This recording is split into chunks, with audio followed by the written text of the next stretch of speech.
Mes parents m'ont abandonné à 8 ans pour sauver ma sœur mourante. 9 ans plus tard, ils sont revenus en exigeant que je remette sa vie sur les rails.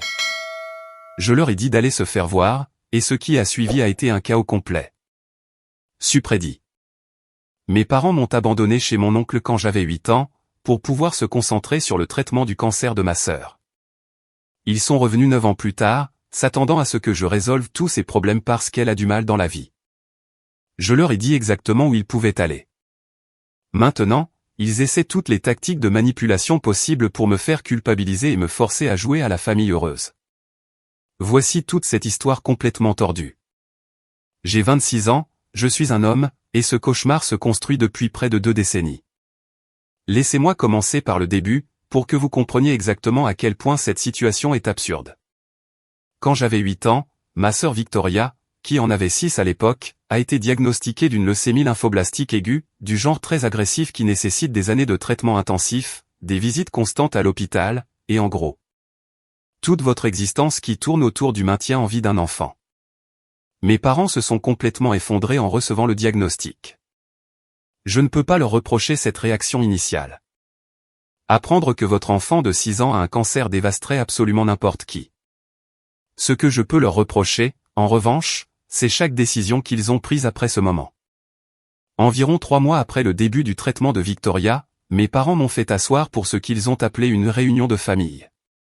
J'étais encore juste ce petit garçon qui ne comprenait pas pourquoi sa sœur était soudainement toujours malade, et pourquoi notre maison s'était transformée en cette étrange zone stérile où je ne pouvais rien toucher sans que quelqu'un me crie dessus à propos des microbes et de la contamination. Papa a fait l'essentiel de la conversation, pendant que maman était assise là, pleurant dans un mouchoir. Il m'a expliqué, d'une voix faussement patiente, qu'ils devaient concentrer toute leur énergie et leur attention sur Victoria en ce moment. Les traitements étaient incroyablement chers, chronophages, et émotionnellement épuisants. Ils ne pouvaient pas me donner l'attention et les soins dont j'avais besoin, tout en gérant le combat de Victoria contre le cancer. Il serait mieux pour tout le monde que j'aille rester chez l'oncle Frank pour un temps. Juste le temps que Victoria aille mieux, ajouta maman à travers ses larmes. Comme si cette précision rendait la chose acceptable. Ce temps s'est transformé en 9 ans. L'oncle Frank était le frère cadet de mon père. Jamais marié, pas d'enfant à lui, il vivait dans une jolie maison de 3 chambres à environ 200 miles de là, dans un état complètement différent. Il travaillait comme professeur de technologie dans un lycée, et passait ses week-ends à retaper de vieilles voitures dans son garage pour 2 voitures, qu'il avait transformé en un véritable atelier avec tous les outils imaginables. Le jour où ils m'ont déposé est gravé dans ma mémoire avec une clarté parfaite. Maman a pleuré pendant tout le trajet de 4 heures, tandis que papa gardait la mâchoire serrée et les yeux fixés sur la route. J'étais assis sur la banquette arrière avec un sac de sport contenant des vêtements pour 2 semaines, mes livres préférés, et ce dinosaure en peluche que j'avais depuis mes 3 ans. J'ai passé tout le trajet à essayer de comprendre ce que j'avais fait de mal pour mériter cette punition. L'oncle Frank nous a accueillis à la porte quand nous sommes arrivés chez lui. C'était un grand gaillard avec des mains calleuses par des années de travail manuel, un visage buriné, et un sourire facile qui vous mettait instantanément à l'aise. Il a serré fermement la main de mon père, a serré doucement ma mère dans ses bras, puis s'est accroupi à ma hauteur et a dit « Salut, mon grand. Tu aimes construire des trucs ? J'ai un projet de voiture dans le garage qui aurait bien besoin d'une paire de mains supplémentaires si ça t'intéresse. » Mes parents sont restés peut-être 30 minutes au total. Ils ont donné à l'oncle Frank un dossier avec mes dossiers médicaux, mes informations scolaires et mes papiers d'assurance, ont parlé à voix basse des contacts d'urgence, des arrangements de garde et de la logistique. Puis ils m'ont serré dans leurs bras pour me dire au revoir, d'une manière maladroite et rigide qui ressemblait plus à une obligation qu'à une véritable affection. Et voilà, à 8 ans, j'avais été déplacé comme un meuble pour lequel il n'avait plus de place. Cette première nuit a été absolument brutale à tous points de vue. L'oncle Frank a préparé des spaghettis avec de la sauce du commerce pour le dîner, et a essayé de faire la conversation, me demandant mes matières préférées à l'école et le genre de musique que j'aimais écouter, mais je ne faisais que pousser la nourriture dans mon assiette. Incapable de manger quoi que ce soit. J'attendais que mes parents reviennent par la porte et disent que tout cela n'était qu'une terrible erreur. Ils ne l'ont pas fait. L'oncle Frank m'a installé dans la chambre d'amis au bout du couloir à l'étage. C'était assez sommaire au début, juste un lit avec des draps bleus unis, une commode au tiroir vide, et quelques étagères sans rien dessus. Mais au cours des semaines suivantes, il a commencé à ramener des choses pour que ça ressemble plus à une vraie chambre. Un meilleur bureau pour les devoirs, avec une lampe qui avait un très bon éclairage. Une bibliothèque qu'il avait construite lui-même dans son atelier, parfaitement poncée et teintée en bois foncé. Des posters pour les murs, parce qu'il avait remarqué que j'aimais les dinosaures et l'exploration spatiale. Lentement, méthodiquement, cela a commencé à ressembler moins à un point de chute temporaire, et plus à une véritable chambre. Ma chambre. Commencer dans une nouvelle école était étrange et vraiment effrayant. Être le nouveau, c'est toujours nul, quoi qu'il arrive. Mais être le nouveau qui a été largué par ses parents parce que sa sœur était mourante. C'est une sorte de cauchemar social particulier. Les enfants sont absolument cruels quand ils sentent la vulnérabilité. Et, mon Dieu, j'en débordais ces premiers mois. Mais l'oncle Frank m'a soutenu dès le premier jour, de toutes les manières possibles. Il est allé à chaque réunion parents-professeurs, prenant des notes détaillées et posant des questions réfléchies, comme s'il avait fait ça toute sa vie. Il s'est présenté à chaque événement scolaire, même les plus ennuyeux comme les concerts de la chorale où les enfants massacraient des chants de Noël pendant 45 minutes douloureuses. Il a même rejoint l'association des parents d'élèves, parce qu'il disait que quelqu'un devait s'assurer que le programme de l'atelier de menuiserie ne soit pas supprimé du budget. Cet homme travaillait à son poste d'enseignant pendant la journée, s'occupant d'adolescents qui pensaient que les outils électriques étaient des jouets avec lesquels s'amuser. Puis il rentrait à la maison et préparait un vrai dîner chaque soir. Pas de surgelé ou de plats à emporter, mais de la vraie nourriture cuisinée dans de vrais poêles. Il m'aidait avec mes devoirs, même quand mes problèmes de maths le faisaient tiquer visiblement de frustration. Il m'a appris à faire une vidange, à réparer un robinet qui fuit, à utiliser des outils électriques sans perdre de doigts, à équilibrer un chéquier et à gérer mon argent de manière responsable. Toutes les choses fondamentales que les parents sont censés apprendre à leurs enfants. Il l'a fait sans qu'on le lui demande, sans compter les points, sans me faire sentir que je lui devais quelque chose. Mes vrais parents, eux, appelaient peut-être une fois par mois si j'avais de la chance. Toujours exclusivement à propos de Victoria, comment elle réagissait à la dernière série de chimiothérapie, ce que les médecins disaient de sa numération sanguine et de son pronostic, quel protocole de traitement expérimental ils essayaient ensuite. Jamais une seule fois ils ne m'ont demandé comment ça allait à l'école, ou avec mes amis. Jamais ils n'ont demandé si je m'étais fait des amis dans ma nouvelle ville. Jamais ils n'ont demandé si je dormais bien, ou s'il me manquait, ou si je m'adaptais à ma nouvelle vie. Les visites occasionnelles étaient en quelque sorte encore pires que les appels téléphoniques. Peut-être 3 fois par an, il faisait le trajet pour une visite d'un long week-end. Il apportait toujours des photos récentes de Victoria dans divers contextes hospitaliers, l'air pâle et malade. Il parlait toujours exclusivement des traitements de Victoria, des difficultés de Victoria, et de l'incroyable courage de Victoria à travers tout ça. Il montrait toujours très clairement que leur vraie vie se déroulait à 200 miles de là, et que j'étais juste une obligation dont ils devaient prendre des nouvelles de temps en temps. Je me souviens d'une visite particulièrement douloureuse quand j'avais 10 ans. Je venais d'entrer au tableau d'honneur pour la première fois, et j'étais tellement excité de leur annoncer. J'ai apporté mon bulletin au restaurant où nous dînions, les mains tremblant littéralement en le glissant sur la table. Maman y a jeté un œil pendant peut-être 3 secondes au total.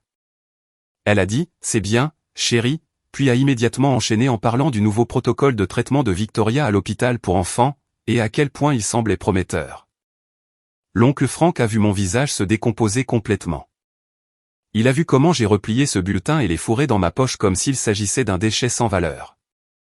Plus tard dans la soirée, après que mes parents soient retournés à leur hôtel, il m'a emmené manger une glace dans un endroit qui était ouvert tard.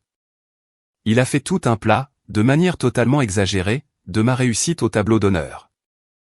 Il a mis mon bulletin sur son réfrigérateur avec une 50aine d'aimants colorés. Il a dit à littéralement tout le monde à la quincaillerie le lendemain que son neveu était un élève brillant qui irait loin. C'est à ce moment-là que j'ai commencé à vraiment comprendre la différence fondamentale entre des parents et une vraie famille. Les parents, ce n'est que de la biologie, des papiers administratifs et une génétique partagée. La famille, ce sont les gens qui sont réellement présents, constamment, qui remarquent quand vous souffrez, et qui célèbrent vos victoires comme si c'était les leurs. Les années se sont enchaînées dans ce schéma étrange et prévisible qui est devenu ma normalité, l'année scolaire avec l'oncle Frank, où la vie semblait stable, sûre et vraiment bonne. Les visites maladroites de mes parents, où je me sentais comme un étranger dans ma propre histoire. Les appels téléphoniques où ils me mettaient au courant des progrès médicaux de Victoria, comme si je recevais une newsletter au lieu de vraies nouvelles familiales. Victoria est entrée en rémission quand j'avais 11 ans. Le cancer avait complètement disparu. Elle se remettait bien. Je me souviens avoir pensé que, peut-être, les choses allaient enfin redevenir normales. Peut-être que mes parents viendraient me chercher maintenant que la crise était terminée et résolue. Peut-être que nous pourrions enfin être une famille à nouveau. Ils ne sont pas venus. Nous voulons juste nous assurer qu'elle reste stable, a expliqué papa lors d'un de ses appels mensuels. Les médecins disent que la première année après la rémission est la période la plus critique pour une rechute. Nous devons rester complètement concentrés sur sa guérison et sa surveillance. Tu comprends, n'est-ce pas? J'ai dit que je comprenais. Qu'est-ce que j'étais censé dire d'autre? J'avais 11 ans. Alors je suis resté avec l'oncle Frank. J'ai eu 12 ans, puis 13, puis 14. J'ai commencé le lycée et j'ai rejoint le club de robotique, parce que l'oncle Frank pensait que j'aimerais l'aspect ingénierie. Il avait absolument raison. Il s'est avéré que j'avais une aptitude naturelle pour les systèmes mécaniques et la logique de programmation. Je me suis fait de très bons amis grâce à la robotique, des gamins tout aussi geeks et obsédés par la construction de choses fonctionnelles. J'ai appris à souder correctement dans le garage de l'oncle Frank pendant les vacances d'été. J'ai commencé à sortir avec une fille nommée amie de ma classe d'anglais en seconde. Des trucs normaux d'adolescents, dont mes parents ne savaient absolument rien, car ils étaient trop occupés à couver Victoria pour prendre la peine de s'intéresser à ma vie réelle. Victoria a rechuté quand j'avais 14 ans. Le cancer est revenu, encore plus agressif qu'avant. Dans ses os, cette fois. Mes parents ont appelé l'oncle Frank directement cette fois-là. Ils n'ont même pas demandé à me parler d'abord. Ils voulaient juste s'assurer qu'ils pouvaient me garder indéfiniment, car ils allaient être de nouveau complètement concentrés sur le traitement de Victoria, probablement pour plusieurs années encore. L'oncle Frank a mis sa main sur le téléphone et m'a regardé, assis à la table de la cuisine en train de faire mes devoirs. Il m'a demandé si je voulais leur parler. J'ai secoué la tête. Qu'est-ce que j'étais censé dire? Désolé, votre fille a de nouveau un cancer, mais aussi, je ne vous ai pas vu depuis 8 mois et vous avez complètement oublié mon anniversaire. Il a repris l'appel, a dit à mes parents d'une voix calme et mesurée que j'allais très bien, et qu'ils devaient concentrer toute leur énergie sur le traitement de Victoria. Il a dit ça comme si c'était la chose la plus naturelle au monde pour un adolescent de vivre avec son oncle au lieu de ses vrais parents. Après qu'il a raccroché, nous n'avons pas du tout parlé de la situation. Nous sommes juste retournés à notre routine du soir. Plus tard, nous sommes allés dans le garage pour travailler sur la Mustang 67 que nous restaurions ensemble de A à Z. Cette voiture est devenue une sorte de projet thérapeutique pour nous deux. Chaque fois que les choses semblaient compliquées, lourdes ou accablantes, nous allions dans le garage et nous bricolions quelque chose jusqu'à ce que nos mains soient couvertes de graisse et que nos esprits soient clairs. Victoria a vaincu le cancer la deuxième fois quand j'avais 16 ans. Cela a pris 2 années brutales de traitement intensif, mais elle s'en est sortie. J'étais en première au lycée à ce moment-là, capitaine de l'équipe de robotique qui avait remporté des compétitions régionales, et je travaillais à temps partiel à la quincaillerie où l'oncle Frank faisait régulièrement ses courses. J'avais construit toute une vie complète, qui n'avait absolument rien à voir avec mes parents ou ma sœur. Ils sont venus nous rendre visite cet été-là. C'était la première fois en près d'1 an et demi. Victoria était avec eux cette fois. Voir ma sœur en personne après toutes ces années était profondément étrange et inconfortable. Elle était une petite fille quand je suis parti, à peine plus qu'un bébé. Maintenant, elle avait 14 ans et ressemblait à une personne complètement différente. Mince et pâle à cause des années de traitement, mais en bonne santé et vivante. Elle se déplaçait d'une manière prudente et mesurée, comme si elle s'habituait encore à ce que son corps fonctionne normalement après si longtemps. Nous sommes tous allés dîner au steakhouse que mes parents avaient choisi. Le repas entier a été d'une maladresse infernale. Victoria et moi n'avions littéralement rien à nous dire, aucun point commun. Nous étions de parfaits étrangers qui partageaient simplement de l'ADN et quelques vagues souvenirs d'enfance d'avant que tout ne tourne au désastre. Mes parents essayaient désespérément de forcer la conversation entre nous, posant des questions comme si nous étions des tout-petits à un rendez-vous de jeu arrangé. Parle à ton frère de ton cours d'art, Victoria. Elle est très douée pour l'aquarelle. Parle à ta sœur de ton équipe de robotique. Il est le capitaine, tu sais, très impressionnant. C'était physiquement pénible à supporter. Nous étions 2 personnes sans aucune expérience commune et sans véritable lien, essayant d'avoir une relation parce que des adultes coupables pensaient que nous le devions. Après le dîner, debout sur le parking sous les dures lumières fluorescentes, mes parents m'ont lâché leur bombe. Ils voulaient que je revienne à la maison pour de bon. Victoria était stable maintenant, officiellement en rémission. Ils avaient enfin retrouvé une version normale de leur vie. Il était temps que toute la famille soit de nouveau réunie. Tant que tout redevienne comme avant, que le cancer ne détruise tout. J'ai regardé l'oncle Frank, qui se tenait à côté de moi. Il a gardé un visage soigneusement neutre, mais je pouvais voir quelque chose dans ses yeux. Pas de la tristesse, exactement, plutôt une sorte de résignation mêlée d'une appréhension silencieuse, comme s'il avait su que ce moment viendrait un jour et s'y était préparé mentalement. « Est-ce que je peux y réfléchir ?» ai-je demandé, ma voix sortant plus faible et moins assurée que je ne le voulais. L'expression de mon père s'est durcie, prenant ce regard familier de colère contenue que j'avais si souvent vu en grandissant. « À quoi y a-t-il à réfléchir ? Tu es notre fils, Victoria va mieux maintenant. Nous voulons que notre famille soit de nouveau réunie. Ça a toujours été censé être temporaire. J'ai l'école ici, des amis. Un travail que j'aime beaucoup. Une compétition de robotique à l'automne pour laquelle on se prépare toute l'année. Tu peux faire tout ça à la maison aussi, a dit maman, tendant la main vers moi à travers l'espace qui nous séparait. J'ai reculé instinctivement. Tu nous as tellement manqué, chérie. Tu ne veux pas être de nouveau avec ta famille. L'oncle Frank a finalement pris la parole, sa voix stable et calme comme toujours. Laissez le gamin finir le lycée ici. Il lui reste 1 an. Le déraciner maintenant serait assez dur pour lui. Laissez-le obtenir son diplôme avec ses amis et son équipe. Papa n'a pas du tout aimé ça. Il a pris cet air tendu et en colère, comme si l'oncle Frank avait largement outrepassé ses droits, mais il a reculé. Il ne voulait probablement pas faire de scène en public. Il a dit d'accord, je pouvais finir ma terminale avec l'oncle Frank. Puis je rentrerai à la maison pour l'université et nous serions à nouveau une vraie famille. Je ne l'ai pas corrigé. Je n'ai pas mentionné que j'avais déjà regardé des universités à moins d'1 heure de la maison de l'oncle Frank. Je n'ai pas dit que je considérais sa maison plus comme mon foyer que l'endroit où j'avais passé les 8 premières années de ma vie. J'ai juste hoché la tête et les ai laissés penser ce qu'ils voulaient. Ils sont partis le lendemain. Victoria m'a serré dans ses bras pour me dire au revoir. C'était exactement comme serrer une parfaite inconnue dans ses bras. Maladroit, forcé et sans signification. Mes parents m'ont rappelé de venir à la maison pour Noël. Ils ont dit qu'ils préparaient quelque chose de vraiment grand pour toute la famille, maintenant que Victoria était en bonne santé et que tout pouvait enfin être normal. Je les ai regardés s'éloigner en voiture et je n'ai absolument rien ressenti. Pas de tristesse, pas de soulagement, pas de colère. Juste un vide, une anesthésie émotionnelle.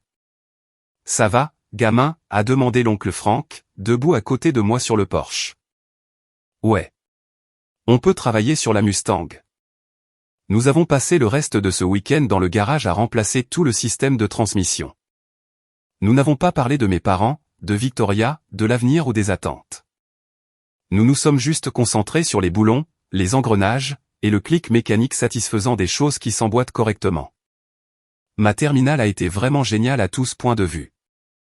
Notre équipe de robotique a remporté la compétition régionale avec un design que j'avais passé des mois à perfectionner.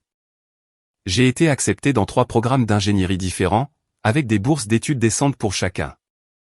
J'ai continué à travailler à la quincaillerie et j'ai économisé une somme d'argent considérable. L'oncle Frank m'a appris à gérer correctement un compte bancaire, à établir un budget efficacement, à investir de petites sommes judicieusement. Toutes les compétences fondamentales que mes parents n'avaient jamais pris la peine de m'enseigner. L'université que j'ai finalement choisie s'appelait Riverside Tech, à environ 2 heures de la maison de l'oncle Frank, assez proche pour lui rendre visite les week-ends si je le voulais, assez loin pour me sentir vraiment indépendant. Un excellent programme d'ingénierie avec des professeurs qui avaient réellement travaillé dans l'industrie pendant des années. Quand je l'ai annoncé à mes parents par téléphone, ils ont complètement perdu la tête. « On pensait que tu rentrais à la maison », a dit maman, sa voix devenant aiguë et paniquée. « On avait prévu que tu ailles à l'université d'État. C'est à seulement 30 minutes de la maison. Tu pourrais vivre à la maison et économiser sur le logement et la nourriture. J'ai eu une bourse bien meilleure à Riverside, ai-je expliqué, ce qui était tout à fait vrai. Et l'oncle Frank m'a aidé à chercher des options de logement hors campus pour ma 2e année. Papa lui a arraché le téléphone des mains. Sa voix avait ce ton tranchant qu'elle prenait toujours quand je ne suivais pas le scénario qu'il avait écrit dans sa tête. Nous sommes tes parents. Nous te voulons à la maison avec nous. Nous avons déjà sacrifié assez de temps avec toi. Cette séparation a assez duré. Cette phrase m'a vraiment blessé profondément. Ils avaient sacrifié du temps avec moi, comme si j'avais été en vacances prolongées pendant 9 ans, au lieu d'être l'enfant qu'ils avaient expédié quand les choses étaient devenues compliquées et gênantes. Je vais à Riverside Tech, ai-je dit d'un ton plat. J'ai déjà payé mon acompte, je suis inscrit pour les cours d'automne. C'est déjà fait. Un long et lourd silence au bout du fil. Puis maman a commencé à pleurer de manière audible en arrière-plan. Papa s'est mis en colère, sa voix s'élevant alors qu'il se lançait dans une longue tirade sur le fait que j'étais égoïste, ingrat et irrespectueux. Il a dit qu'ils avaient fait tout leur possible pour moi et Victoria. Il a dit que la famille était censée rester soudée, quoi qu'il arrive. Il a dit que je jetais une chance de reconstruire nos relations. Je l'ai laissé finir tout son discours. Puis j'ai dit très calmement, on se reparle plus tard, et j'ai raccroché. L'oncle Frank était dans la cuisine quand je suis descendu, faisant semblant de lire le journal, mais écoutant manifestement tout. Il n'a pas posé de questions sur l'appel. Il a juste fait glisser une bière de Racine sur le comptoir et m'a demandé si je voulais regarder le match de baseball à la télé. Cet été avant l'université a été absolument parfait. J'ai travaillé à plein temps à la quincaillerie, et j'ai été promu directeur adjoint. J'ai aidé l'oncle Frank à finir de restaurer complètement la Mustang, de l'avant à l'arrière. Je suis parti camper avec des amis. J'ai eu un été tout à fait normal à faire des trucs normaux de jeunes de 18 ans. Mes parents ont appelé exactement 2 fois pendant tout l'été. Les 2 fois pour essayer de me convaincre de changer pour l'université d'État avant le début du semestre d'automne. Les 2 fois, j'ai dit non. Finalement, ils ont arrêté de demander. L'université a été tout ce que j'espérais, et plus encore. Un programme d'ingénierie solide, avec des professeurs qui se souciaient vraiment de l'enseignement et de la réussite des étudiants. Des cours stimulants qui me faisaient mal au cerveau de la meilleure façon possible. Je me suis fait des amis qui partageaient mes intérêts, et qui ne trouvaient pas bizarre de passer les vendredis soirs à débattre des rapports de vitesse optimaux. J'ai commencé à sortir avec une fille nommée Anna en 2e année. Elle étudiait la gestion d'entreprise et avait ce rire contagieux qui rendait tout plus léger et plus facile. Elle a trouvé mon éducation bizarre quand je lui ai finalement expliqué toute la situation, mais ne m'a pas traité comme si j'étais endommagé ou brisé. Elle a juste accepté cela comme une partie de mon histoire. L'oncle Frank venait me rendre visite une fois par mois, comme une horloge. Il apportait toujours de la nourriture faite maison, car il disait que les cafétérias des résidences universitaires commettaient des crimes contre la nutrition. Il posait toujours des questions détaillées sur mes cours et mes projets, et écoutait attentivement les réponses. Il me rappelait toujours que je pouvais l'appeler à tout moment, jour et nuit, si j'avais besoin de quoi que ce soit. Mes parents ont appelé peut-être 3 fois pendant toute cette première année d'université. Toujours des conversations brèves et maladroites. Se terminant toujours par un commentaire passif-agressif sur le fait que j'avais choisi d'être si loin de la maison. Comme si 2 heures étaient une distance impossible, au lieu d'être à peine en dehors de la banlieue. Victoria m'a ajouté sur les réseaux sociaux en 2e année. Elle a envoyé un long message disant qu'elle voulait renouer le contact. Elle disait comprendre pourquoi j'avais gardé mes distances, mais espérait que nous pourrions avoir une vraie relation en tant qu'adultes, maintenant que nous étions tous les deux plus âgés et plus matures. Je n'ai pas répondu. Qu'est-ce que j'étais censé dire? Que j'étais content qu'elle ait survécu au cancer, mais que je n'avais aucun intérêt à jouer aux frères et sœurs avec quelqu'un que je connaissais à peine? Cela semblait trop dur et compliqué, alors j'ai simplement tout ignoré. Elle a essayé plusieurs autres fois au cours des 2 années suivantes. Des messages d'anniversaire, des textos pour les fêtes, toujours avec la même énergie de quelqu'un qui essaie désespérément de forcer une connexion qui n'a jamais existé. Je n'ai jamais répondu à aucun d'eux. L'oncle Frank m'a posé la question une fois lors d'une de ses visites. Ta sœur continue d'essayer de te contacter. Ça te va de l'ignorer comme ça? Je ne la connais pas vraiment, ai-je dit simplement. Nous sommes liés par le sang, mais c'est tout. C'est leur enfant. Moi, je suis le tien. L'oncle Frank a eu une drôle d'expression, il s'est raclé la gorge bruyamment et est retourné lire le menu que nous regardions. Mais je l'ai surpris en train de s'essuyer les yeux quand il pensait que je ne regardais pas. J'ai obtenu mon diplôme d'ingénieur avec une bonne moyenne. J'ai été embauché par une excellente entreprise qui fait de la conception industrielle pour des équipements de fabrication. J'ai commencé avec un salaire décent et de bons avantages. J'ai acheté ma propre maison à environ 1 heure de chez l'oncle Franck quand j'avais 25 ans. Rien d'extraordinaire, juste une petite maison de 2 chambres avec un garage où je pouvais travailler sur des projets. La vie était vraiment belle. Un super travail avec des possibilités d'avancement. Une petite amie géniale qui me comprenait. Une excellente relation avec l'oncle Franck. J'avais construit toute une existence complète, qui n'avait rien à voir avec les gens qui m'avaient abandonné des années auparavant. Puis, le mois dernier, mon téléphone a sonné. Numéro inconnu, mais quelque chose m'a poussé à répondre. Au lieu de le laisser aller sur la messagerie vocale comme je le faisais d'habitude. C'était ma mère. Je n'avais pas entendu sa voix depuis plus d'1 an. Elle avait ce ton faussement joyeux qui a immédiatement mis toutes mes défenses en alerte. « Salut chérie, comment vas-tu ? Ça fait bien trop longtemps qu'on ne s'est pas parlé. Je voulais t'appeler, mais tu sais comment le temps file parfois. Qu'est-ce que tu veux ? Ai-je demandé, sans m'embarrasser de politesse ou de banalité. Ça l'a complètement décontenancée. Longue pause. Puis elle s'est lancée dans une explication décousue sur le fait que Victoria avait de grosses difficultés. Elle avait obtenu son diplôme en communication il y a 2 ans, mais ne trouvait pas de travail stable dans son domaine. Elle vivait chez eux depuis. Elle souffrait de dépression et d'anxiété, ayant de sérieuses difficultés à s'adapter à la vie d'adulte normale après avoir passé tant d'années à être malade.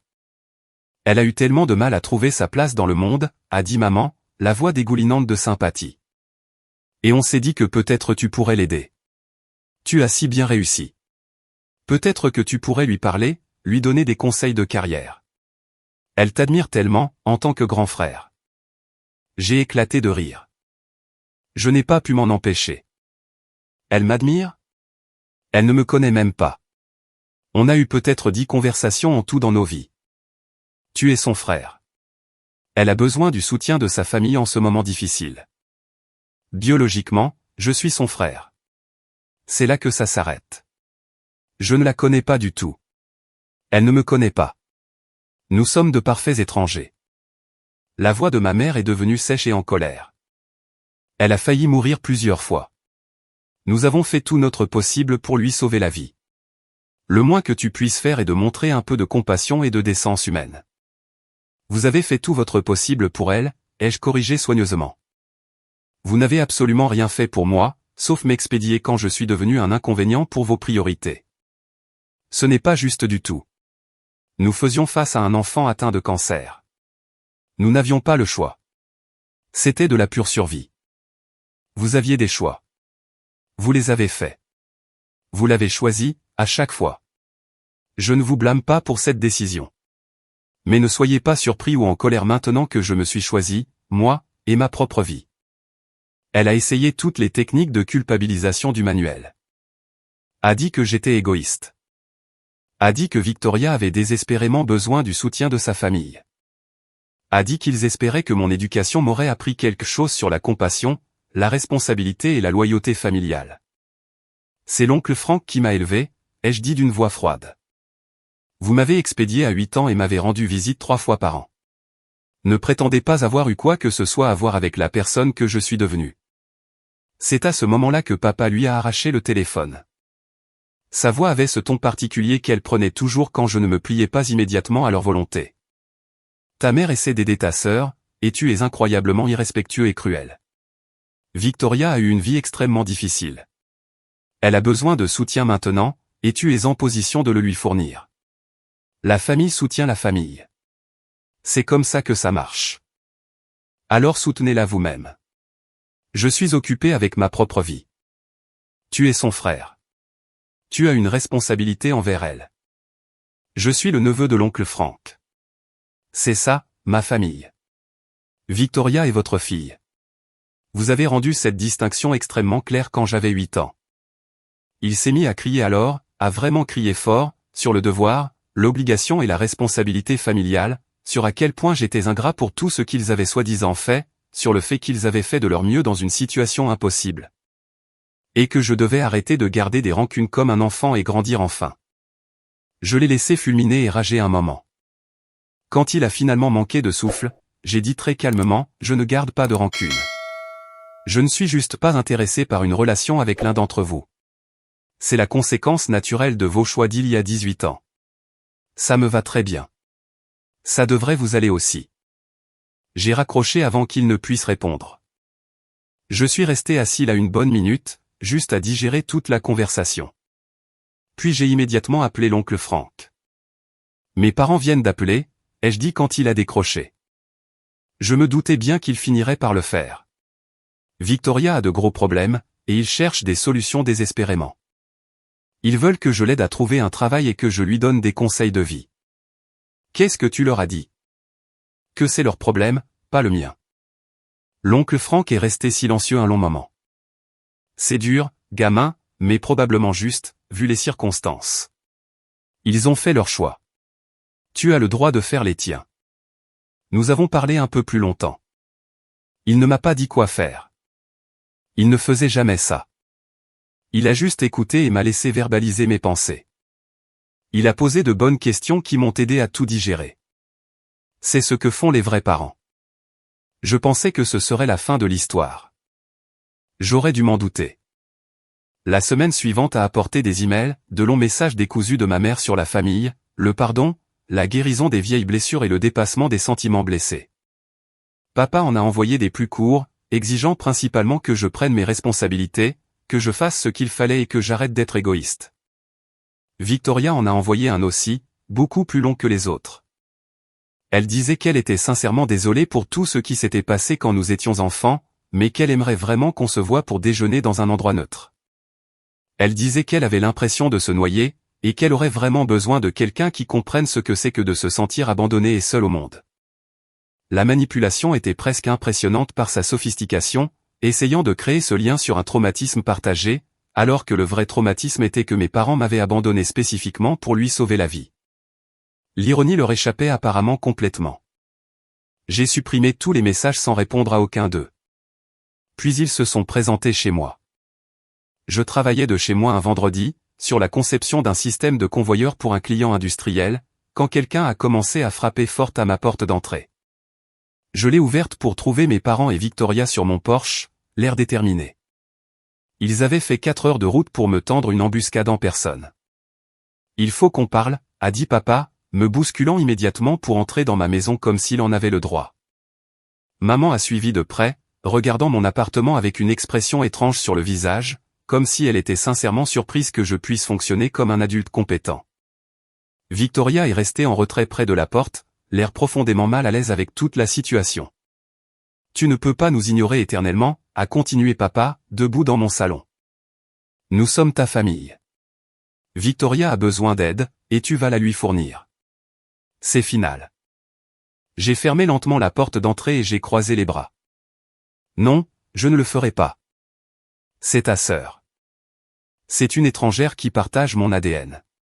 Ses problèmes ne sont pas mes problèmes. Sa vie n'est pas ma responsabilité. Maman s'est mise à pleurer. Les mêmes larmes manipulatrices qu'elle avait utilisées sur moi quand j'étais enfant. Comment peux-tu être si froid et sans cœur? Après tout ce que nous avons traversé en tant que famille, après tout ce que nous avons sacrifié. Quelle famille, ai-je demandé d'un ton plat. Vous m'avez expédié quand j'avais 8 ans. Je n'ai pas vécu avec vous depuis. On se parle peut-être 2 fois par an au maximum. Victoria et moi avons eu peut-être 10 conversations en tout dans nos vies. Nous ne sommes pas une famille. Nous sommes des personnes apparentées qui se connaissent à peine. Victoria a finalement pris la parole. Sa voix était basse et tremblante. Je sais que tout ça est de ma faute. Si je n'étais pas tombé malade, rien de tout ça ne serait arrivé. Notre famille serait normale. Mais j'essaie de réparer les choses maintenant. Je veux vraiment connaître mon frère. Je veux qu'on ait une relation. Ce n'est pas comme ça que les relations fonctionnent, ai-je dit, en essayant de garder ma voix calme et posée. On ne débarque pas 18 ans plus tard pour exiger une connexion juste parce que ça vous arrange maintenant. Les vraies relations se construisent avec le temps. Nous n'avons pas cette base. Papa s'est avancé agressivement. Écoute très attentivement. Ta mère et moi avons tout sacrifié pour garder Victoria en vie. Nous avons fait des choix incroyablement difficiles. Tu crois que c'était facile de t'envoyer loin? Ça nous a détruits émotionnellement. Mais nous avons fait ce que nous devions faire pour sauver la vie de notre fille. Nous avons choisi de la garder en vie, et nous ferions exactement le même choix à nouveau. Félicitations, ai-je dit froidement. Elle est en vie. Votre travail est terminé. Mission accomplie. Maintenant, sortez de chez moi. Nous avons besoin que tu l'aides à trouver un travail, a dit maman désespérément. Ton entreprise doit bien embaucher pour quelque chose. Elle a un diplôme en communication. Elle a juste besoin que quelqu'un lui donne une vraie chance. Tu pourrais glisser un mot en sa faveur à ton patron. L'audace était absolument à couper le souffle. Il voulait que j'utilise mon réseau professionnel et ma réputation pour une sœur que je ne connaissais pas, parce qu'elle n'arrivait pas à trouver sa propre voie professionnelle. Absolument pas, ai-je dit fermement. Tu es mesquin et vindicatif, a lâché papa. C'est une vengeance parce que tu es toujours en colère à propos de ton enfance. Grandis un peu. Victoria a besoin d'aide, et tu es en position de la lui fournir. C'est ce que la famille fait l'un pour l'autre. Alors, soyez sa famille vous-même. Je ne suis pas sa famille. C'est là que les choses ont vraiment mal tourné, rapidement. Papa s'est mis à crier sur la personne ingrate et égoïste que j'étais devenue. À quel point il était déçu de moi. Comment il m'avait mieux élevé que ça. Maman pleurait plus fort, faisant des sanglots dramatiques qui résonnaient dans ma maison. Victoria se tenait là, l'air absolument misérable. J'ai sorti mon téléphone calmement. Vous avez 2 minutes pour quitter ma propriété avant que j'appelle la police et que je vous fasse expulser. Tu n'oserais pas, a dit papa. Mais je pouvais voir une réelle incertitude dans ses yeux maintenant. J'ai commencé à composer le numéro. 1 minute 30 secondes. Maman a attrapé fermement le bras de papa. Partons. Ça ne marche clairement pas. On trouvera autre chose. Ils sont partis, mais pas avant que papa ne s'assure de me dire que je faisais une énorme erreur. Que je regretterais un jour de traiter la famille de cette façon. Que, un jour, j'aurais besoin d'eux, et qu'ils ne seraient pas là pour moi quand ça arriverait. Parfait, ai-je dit. On sera enfin quitte. J'ai claqué la porte à leur nez et je l'ai verrouillée. Je suis resté là, tremblant, l'adrénaline pure parcourant mes veines. C'était la première fois que je leur tenais vraiment tête comme ça. C'était absolument terrifiant, et incroyablement libérateur en même temps. J'ai appelé l'oncle Frank immédiatement. Il a répondu à la première sonnerie, comme s'il attendait. Ils sont venus chez toi. Ouais. Ils viennent de partir il y a 5 minutes. Est-ce que ça va? Je crois, oui. Ils voulaient que je trouve un travail à Victoria dans mon entreprise. L'oncle Frank a fait un bruit de dégoût. C'est audacieux, même pour eux. Qu'est-ce que tu leur as dit? Non. Juste non. Bien. Tu ne leur dois rien, gamin. Absolument rien. Souviens-toi toujours de ça. Nous avons parlé pendant plus d'1 heure. Il m'a rappelé que j'avais construit une vie vraiment belle sans leur aide ni leur implication. Que choisir de protéger ma paix et mes limites n'était pas égoïste. C'était sain et nécessaire. Que le sang ne vous oblige pas à rester lié à des gens qui vous ont fondamentalement blessé. Au moment où nous avons raccroché, je me sentais à nouveau solide, centré et clair. Les emails sont devenus nettement plus méchants. Après la visite à la maison, papa a envoyé plusieurs messages sur à quel point j'avais changé. Comment l'oncle Frank m'avait clairement empoisonné contre eux au fil des ans. Comment j'étais un enfant si doux et attentionné avant de devenir amer, en colère et plein de ressentiment. Maman a essayé une approche complètement différente. Elle a envoyé des messages incroyablement longs sur les graves problèmes de santé mentale de Victoria, sur une tentative de suicide l'année dernière dont il n'avait jamais pris la peine de me parler, sur le fait qu'elle avait désespérément besoin de soutien familial. Et que j'étais la seule personne qui pouvait vraiment la comprendre, parce que nous avions soi-disant tous les deux été abandonnés de différentes manières. La manipulation était d'un niveau expert, rendant la tentative de suicide de Victoria en quelque sorte ma responsabilité à résoudre. Faisant comme si nous avions tous les deux été abandonnés, alors que j'étais littéralement celui qui avait été laissé pour compte. J'ai transféré tous les messages à l'oncle Frank et à Anna. Tous deux ont confirmé que je n'étais pas fou de voir clairement les tactiques de manipulation à l'œuvre. Anna avait en fait été celle qui me poussait le plus à fixer des limites plus fermes depuis des mois. Elle avait rencontré mes parents une fois lors d'une visite surprise qu'ils avaient faite à mon appartement l'année dernière. Elle les avait regardés passer 2 heures d'affilée à parler exclusivement des problèmes de Victoria, en reconnaissant à peine mon existence dans la pièce. Elle m'a dit après que ma dynamique familiale était vraiment toxique, et que je devrais sérieusement envisager de couper complètement les ponts. Elle avait absolument raison. 2 semaines après l'embuscade à la maison, j'ai envoyé un dernier email à tous les 3. J'en ai fini avec tout ça, définitivement. Ne m'appelez plus jamais. Ne m'envoyez plus de mails. Ne vous présentez pas chez moi. Nous ne sommes pas une famille. Nous sommes des étrangers qui partagent un peu d'ADN. Je souhaite sincèrement le meilleur à Victoria pour sa vie et sa guérison, mais je ne fais pas partie de son système de soutien. Je ne fais plus partie de vos vies du tout. Ce n'est pas de la colère, de la vengeance ou de la rancune. C'est moi qui choisis la paix, les limites et mon propre bien-être. L'oncle Frank et ma famille. Vous n'êtes que des gens que j'ai connus il y a longtemps. Perdez mon numéro, pour de bon. J'ai cliqué sur envoyer avant de pouvoir douter de moi. Maman a appelé immédiatement. J'ai refusé l'appel et bloqué son numéro. J'ai fait exactement la même chose avec le numéro de papa et celui de Victoria. Je les ai bloqués tous les 3 sur toutes les plateformes de médias sociaux. J'ai bloqué leurs emails. J'ai complètement coupé toutes les voies de contact possibles. Puis j'ai appelé l'oncle Frank une dernière fois. Je l'ai fait. J'ai coupé complètement les ponts avec eux tous. Comment te sens-tu en ce moment, a-t-il demandé prudemment. Plus léger. Comme si j'avais enfin lâché quelque chose de lourd que je portais depuis des années. Bien. Tu mérites la paix, gamin. Tu l'as bien gagnée. C'était il y a 6 mois maintenant. Je n'ai eu aucune nouvelle d'eux depuis. Je ne sais pas s'ils ont essayé de me contacter et que les blocages fonctionnent parfaitement, ou s'ils ont enfin compris le message. Quoi qu'il en soit, ma vie est nettement meilleure sans eux. Le travail se passe très bien. Je viens d'être promu concepteur senior. Anna et moi avons emménagé ensemble le mois dernier. L'oncle Frank vient dîner tous les dimanches, sans faute. Nous construisons quelque chose de réel, une famille basée sur le choix et le respect mutuel, au lieu de la biologie et de l'obligation. Victoria a envoyé un dernier message par l'intermédiaire d'un cousin commun il y a environ 1 mois. Elle a dit qu'elle comprenait pourquoi j'avais coupé le contact complètement. Elle a dit qu'elle espérait qu'un jour je serais prêt à lui parler. Elle a dit qu'elle recevait une aide professionnelle, qu'elle travaillait sur elle-même et sur ses problèmes. Je n'ai pas répondu.